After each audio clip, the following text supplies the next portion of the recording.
Welcome to the 9 News Prep Rally. Happy Saturday morning, Preps fans. I'm Ashley Moore, and welcome into the Prep Rally. State championships officially begin next weekend, so let's appreciate the winter sports while they're here. And we begin on the basketball court for what I like to call a playoff simulation, as the number 1 and number 2 teams in 3A boys hoops went at it. So it was a huge matchup Thursday night as the reigning state champion Resurrection Christian Cougars hosted the Windsor Charter Academy Firebirds, who were on a 13-game win streak headed into this matchup. But the Cougars haven't lost in over a year, so let's get to the get down. First quarter, Firebirds in transition when Ty Yoder makes the steal and turns on the Jets for the quick layup. 5-2 Cougars lead. A few plays later, Windsor gets it back and it's Andrew Shams with the long trade, keeping the Firebirds close. But now to the second, Windsor Charter possession again when the Cougars make them work for it, but Dayton Long says, I'm clocked in with the strong move to the left hand and one-point game. Well, same quarter, other side, when it's stolen by Windsor and sent up to Frankie Jones, but watch his footwork into the reverse layup. And Firebirds lead 25-24. So to the third, Reg Christian ball and is fed inside to Graham Riggs, who makes a move to the kick out. It is Cade Crutcher, and Crutcher is clutcher than your favorite hooper. The crowd goes wild as the Cougars lead. But back to him. Same quarter as RC's Riggs does it again with the cross-court pass, and the moment is not too big for Crutcher. Crowd goes absolutely wild. Cougars trying to pull away. But the Firebirds say not so fast. Dominic Pepin drives, and what a pass to Isaiah Crock for the bucket. But we have to see that in slow-mo. The behind-the-head whip-around pass would do it every time. And while they get style points for it, it wouldn't be enough to win as Riggs drives in the dagger. And the Cougars remain undefeated, 59-42. Well, over at Overland was the first of a doubleheader as the 23rd ranked Arapahoe Warriors took on the Overland Trailblazers. And we begin in the second half, Arapahoe possession. And watch the ball movement when they get it down low to Gianna Smith, who draws the double before finding Alexa LaDuff on the cut to the hoop. And then in transition, it's Arapahoe again. The outlet's up to Izzy Johnston, who scoots in the lane with the left. But a few plays later, Overland's Elianze Davis drives and puts it up between 3 defenders for the and one. And I like her attitude. But watch what happens next. Michaela Halton with the handles, shakes off one defender and meets the other at the net for 2. Overland making this a game in the third. But to this end, Johnston gets hacked and gets the bucket through the contact. But how about Moore Halton? She drives left, takes it around the paint to score over 3 defenders for the tough bucket.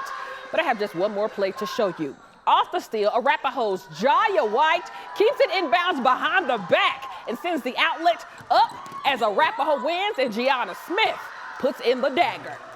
We're over on the boys' side. The Overland Trailblazers looking to snap Arapahoe's 8-game win streak and looking for their 4th consecutive. And early on, Overland's Makai McNeil would get us on the board with the corner 3. But here come the Warriors. Feed inside to Ryan Permanko, who spins his defender off for the layup. A few plays later, Warriors this time. A.J. Adams shaking the haters off, and what a move to the hoop for 2. But then off the inbounds, I call it a play run to perfection. Miles McMonagle gets to the corner and says, let me get a 3-piece extra crispy. Ooh, but I was waiting on this guy to stir up. Siraj Ali with the moves, the pull-up, and count the foul as the ball drops through the net. And then chaos in the paint. Arapahoe ball when Caleb Jolloff gets it in the feed, and it might have been blocked in. Still, 2 points for the Warriors.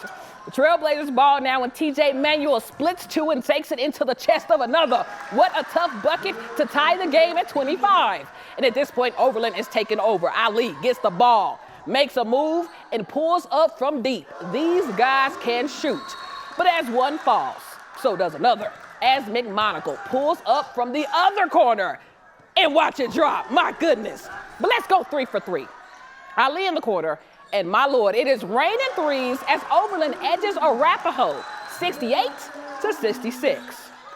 Well, less than a year after helping flag football become a sanctioned sport in Colorado, the Denver Broncos are taking it a step further. A record $12+ million donation benefiting every high school tackle program in the state, so that equity is no longer an issue. Check it out.